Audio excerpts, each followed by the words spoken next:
So kabayan, i-continue natin yung Toyota RAV4 nga 2023 model. So ito, paano tanggalin yung bumper. So yung bumper nito kabayan, ito yung molding. So iangat lang natin to kabayan. Ilabas natin to, may naka-clip dyan. Clip sa 10mm. So iangat natin yan kasi may clip dyan sa loob. Tulad dito kabayan, oh. So ang i-repair natin, ito lang pala yung i-repair natin, oh. Yung maliit na scratch. I-repair natin, lilihain na natin yung 322 si kabayan. Hindi madala sa buffing to kabayan eh. Hindi madala sa buffing to. So kailangan pinturahan yan. So ito kabayan, oh, ito, yun, nakalabas na yan. So 10mm yan lahat. Basta Toyota, 10mm yan sa baba. Tapos clip sa gilid. Ganun lang kasimple tanggalin. Tapos sa taas naman, tingnan natin sa taas. Ayan, hindi matanggal to. Tanggalin, tignan mo ito kabayan ha, sa taas.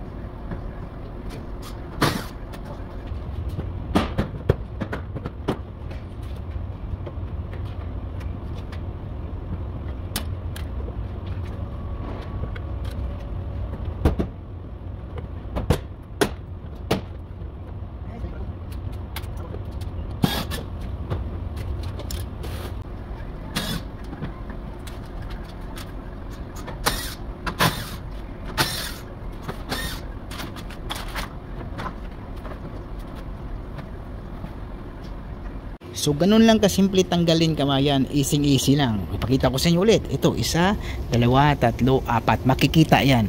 Tapos ito naman dito, hindi makikita to. Kasi kailangan, yung dito, kailangan ilabas mo to eh. Kasi naka-clip yan dito sa loob. Katulad dyan, oh. Diba? Hindi mo makapansin yan, pero may clip yan sa loob. So tanggalin to, ito 10mm. Kailangan ilabas to. So walang problema to, basta Toyota, naka-clip lang yan. Pero pag Honda CR-V, matibay yan sa kabayan, yung mga clip dito masisira. So mayroon ding tin yan dito, mayroong clip yan, pero wag na natin tanggalin, hindi na natin sama yan. So kasi hindi naman pinturahan yung fender kabayan eh, yung kabila pinturahan yon. So kailangan din natin tanggalin yung headlight para wala nang sagabal sa preparasyon saka magpintura. So ito naman kabayan, i-repair natin to. So, ang ganda ng logo niya, oh. Ang ganda ng emblem niya ng Toyota, no. Ganda, parang Mazda na din, no. Ganda. So ito kabayan. So tatanggalin natin yung mga accessories, i-repair natin to kasi pinturahan lahat yan. Halos lahat na yan, oh. Hindi pwedeng putulin dito yan. Tapos hindi sama. Yung sa taas hindi na pinturahan yan. Pinturahan din pala kasi kasama din dito. Pinturahan din. Oh, yun. At yan, matatanggalin natin yung mga lahat ng kabayan. Okay? Yung ilaw, tanggalin natin. So, ganun lang kabayan, ganun lang kasimple ang trabaho. So, hindi ka na mahihirapan. Tanggal kapit ka lang. Tapos may basti naman tayo ng katulad, hindi manumano. Kasi nagapagod, pag manumano itong ganito kabayan. Kapagod din. Kahit 10mm lang yan, pero matagal. So, yun kabayan. Okay na yung tutorial natin. So, ipakita ko pag matapos na. Yung napinturahan yan. Kasi yung i-repair natin, ito lang naman eh. Ito, yung i-repair, ito, scratch. Yan, maliit lang yan. Oh, yan.